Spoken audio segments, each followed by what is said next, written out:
Bismillahirrahmanirrahim. Assalamualaikum warahmatullahi ta'ala wabarakatuh. Okey, hari ini kita akan sambung lagi pelajaran fiqh untuk tahun 4 yang mana kita masih lagi dalam tajuk yang sama iaitu tentang solat sunat. Okey, hari ini kita akan sambung berkenaan dengan solat sunat gerhana. Solat gerhana. Okey, kita tengok solat sunat gerhana tu apa dia. Okey ya. Okey, solat sunat gerhana ialah solat 2 rakaat yang dilakukan ketika gerhana bulan atau matahari. Faham ya? Ada 2 gerhana, iaitu gerhana bulan ataupun gerhana matahari.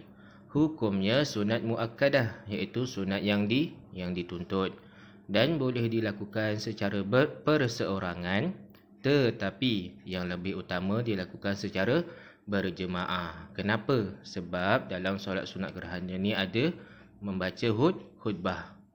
Sebab itulah elok berjemaah. Boleh faham ya? Solat gerhana matahari dan gerhana bulan dilakukan bermula terjadi gerhana sehingga selesai. Jadi bermulanya gerhana tu berlaku hinggalah gerhana tu habis. Itulah waktu untuk solat gerhana. Okey, ini gambar ni Ustaz tunjuk. Ini adalah gerhana matahari. Kamu nampak tu kan? Dia ibaratnya seperti cincin orang kata. Nampak ya? Okey, yang bawah tu pula adalah gerhana bulan. Okey, gerhana bulan ni biasa bulan kamu nampak warna putih kan? Jadi bila berlaku gerhana dia warna oranye-oranye macam tu. Itulah dipanggil sebagai gerhana bulan. Okey, kaifiah solat sunat gerhana. Cara-cara macam mana nak buat solat sunat gerhana. Okey, kita tengok dulu lafaz niat solat gerhana bulan. Usalli sunata khusufil qamari ra'ataini lillahi ta'ala. Usalli sunata khusufil qamari ra'ataini lillahi ta'ala. Maksudnya, sahaja aku solat sunat gerhana bulan 2 rakaat kerana Allah Ta'ala. Okay, untuk niat solat gerhana matahari pula, usalli sunnata kusufis syamsi ra'ataini lillahi ta'ala. Maksudnya sahaja aku solat sunat matahari 2 rakaat kerana Allah Ta'ala. Okey, nampak ya perbezaan antara niat solat gerhana bulan dan niat solat gerhana untuk matahari. Satu khusufil qamari, satu lagi khusufis syamsi. Itu perbezaan niat. Boleh ya? Tengok niatlah kamu nak solat sunat gerhana yang mana. Okey, ini cara pelaksanaannya. Rakaat yang pertama bermula dengan niat dahulu. Lepas tu berserta takbiratul ihram. Membaca surah Al-Fatihah, membaca surah Al-Kafirun atau surah-surah lain, rukuk, iktidal dan berdiri semula untuk membaca surah Al-Fatihah. Tak ada terus sujud kan? Biasa solat terus sujud. Ni tak ada, dia terbangun terus baca Fatihah dan surah yang lain. Kemudian rukuk, iktidal, lepas tu baru ada sujud. Duduk antara 2 sujud. Macam biasa. Cuma perbezaannya itulah yang aku nampak tadi. Lepas iktidal bangun balik untuk macam mula-mula baca surah Fatihah dan mana surah. Lepas tu teruslah sampai sujud. Kemudian bangun pula untuk rakaat yang kedua. Macam biasalah, baca surah Al-Fatihah, lepas tu baca surah Al-Kafirun atau surah-surah lain, kemudian rukuk iktidal. Sama macam rakaat pertama tadi, berdiri semula untuk membaca surah Al-Fatihah dan mana-mana surah.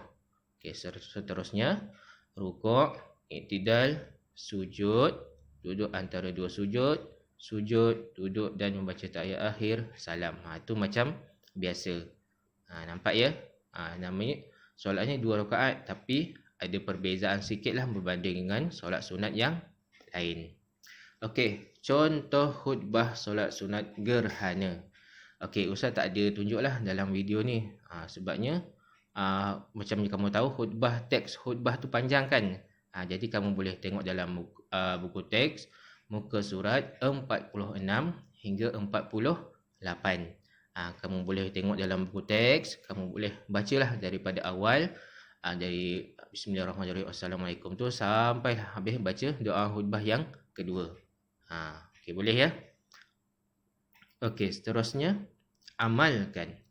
Lakukan solat sunat gerhana ketika berlaku gerhana matahari atau gerhana bulan.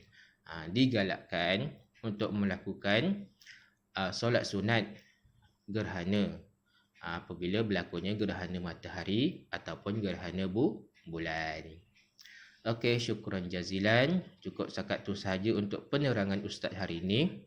Mudah-mudahan apa yang Ustaz terangkan dari tadi iaitu berkenaan dengan solat gerhana, iaitu solat sunat gerhana matahari ataupun dan solat sunat gerhana bulan. Mudah-mudahan kamu faham apa yang Ustaz terangkan sebentar tadi. Boleh ya?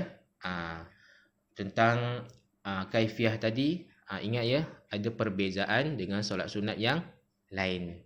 Biasa macam solat sunat yang lain kebanyakannya rakaat yang pertama macam kita solat biasalah kan. Lepas dah rukuk i'tidal tu terus sujud. Tapi dalam solat gerhana ni tadi terus bangun untuk lepas i'tidal diri balik untuk baca al-Fatihah dan surah yang lain. Lepas tu terus buat macam biasa sampai sujud. Lepas tu bangun untuk rakaat yang kedua. Sama juga macam rakaat yang pertama. Boleh ya? Dan juga apabila berlakunya gerhana matahari atau bulan, pastikan apabila solat sunat gerhana matahari, niatnya untuk solat sunat matahari. Bila gerhana bulan, niatnya solat sunat untuk menggunakan lafaz niat solat sunat gerhana bulan. Jangan terbalik. Nanti salah. Ibaratnya macam kita nak solat fardu macam biasalah. Contohnya kita nak solat fardu asar. Tapi kita niat ketika tu solat fardu zuhur. Jadi macam mana solat tu? Sah tak? Tak kan? Sebabnya niatnya berbeza. Dah tak sama dah. Tak jadi dah. Macam tu. Boleh faham setakat ni ya? Okey, mudah-mudahan apa yang Ustaz sampaikan sampai kepada kamu insya-Allah. Okey, cukup setakat itu sahaja. Assalamualaikum warahmatullahi taala wabarakatuh.